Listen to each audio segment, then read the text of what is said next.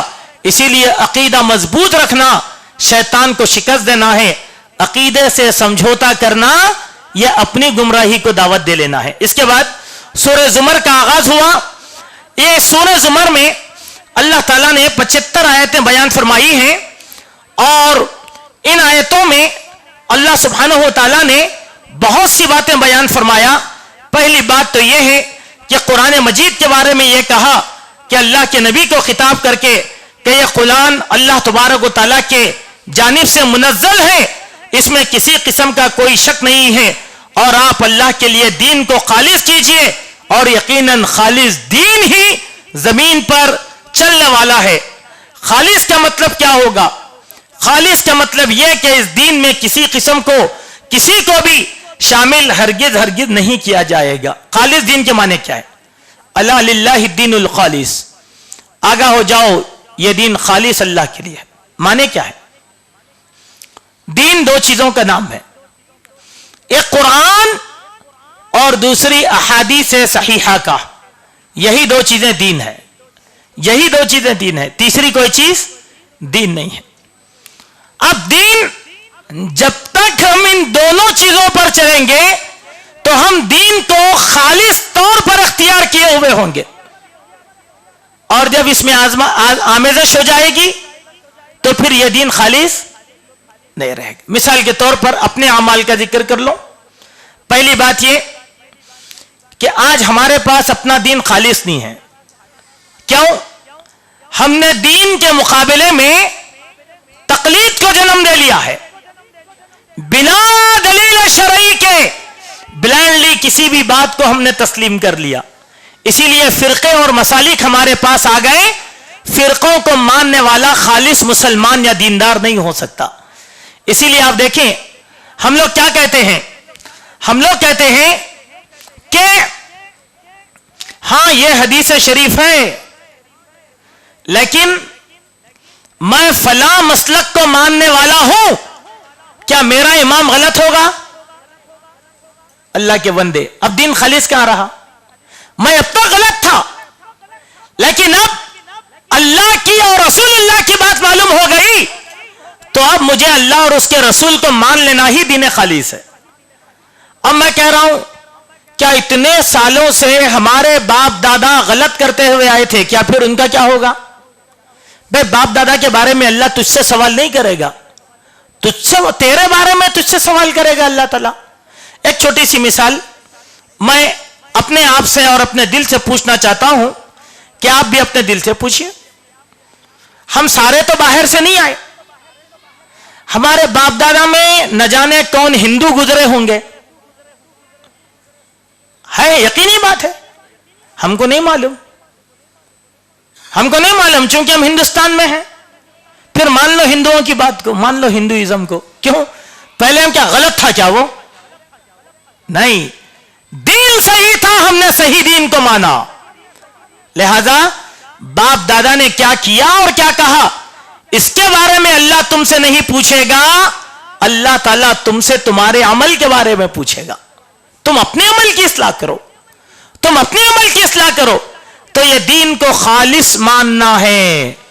اگر کسی نے یہ کہہ دیا کہ میں اب ہمارے بعض مفتی حضرات ہیں، میں آپ کو چیلنج کر کے کہہ رہا ہوں، آپ مفتیوں کے پاس جاؤ اور مفتیوں سے پوچھو، کیا پوچھو کہ مفتی صاحب نماز میں آمین بولنا واقعتاً حدیث میں ہے یا نہیں ہے؟ اللہ کا واسطہ دے کر پوچھو مفتی صاحب سے، یہ رفع الیدین کر کے نماز پڑھنا یہ اللہ کے نبی اور صحابہ کا عمل ہے کیا نہیں ہے؟ صحیح بولو آپ، میری آخرت کا معاملہ ہے۔ تنہائی میں پوچھو، وہ کیا کہیں گے آپ کے سامنے؟ آسان جواب، نہیں یہ تو ہے حدیث شریف میں، لیکن ہمارا مسلک یہ ہے اسی لیے ہم نہیں مانتے۔ اللہ اکبر، ہم مسلک پر تھوڑے ہی ایمان لے کر آئے، ہم تو محمد رسول اللہ صلی اللہ علیہ وسلم پر ایمان لے کر آئے۔ تب آپ بولو، میں اور آپ اگر مسلکوں کو دین کے مقابلے میں لاتے ہیں تو کیا ہم خالص دین والے ہوئے؟ ہرگز نہیں۔ اللہ کہتے ہیں لا للہ الدین الخالص، خالص دین اختیار کرو۔ اور خالص دین کیا ہے؟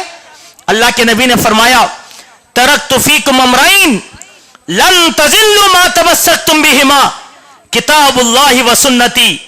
اے لوگو، دو چیزیں میں تم میں چھوڑ کر جا رہا ہوں، جب تک تم ان دونوں چیزوں کو مضبوطی سے تھام لو لن تضلوا، ہرگز گمراہ نہیں ہوں گے، ایک اللہ کی کتاب اور ایک میری سنت۔ ہماری دعوت کیا غلط ہے بھائی؟ کیوں ہم سے نفرت؟ ہم تو ایک ہی بات بولتے، یہ اللہ کی بات ہے، یہ رسول اللہ کی بات ہے۔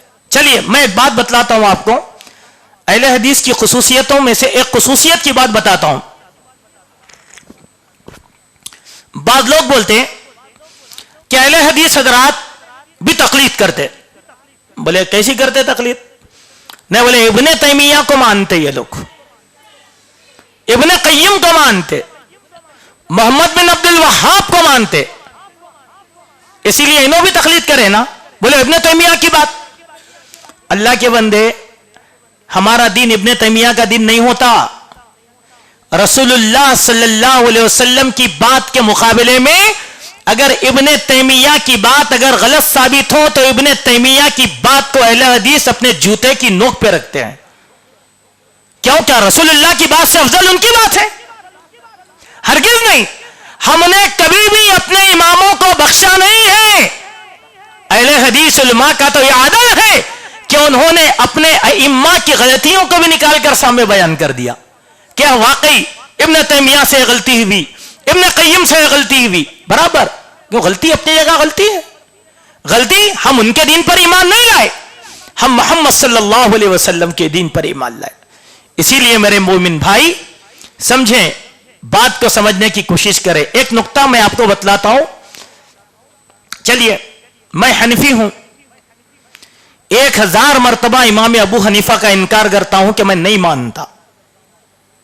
میں شافعی ہوں، میں اس بات کا انکار کرتا ہوں کہ میں امام شافعی کی ایک بات کو بھی نہیں مانتا۔ میں حنبلی ہوں، میں اس بات کا اعلان کرتا ہوں کہ میں احمد ابن حنبل کی بات کو میں نہیں مانتا۔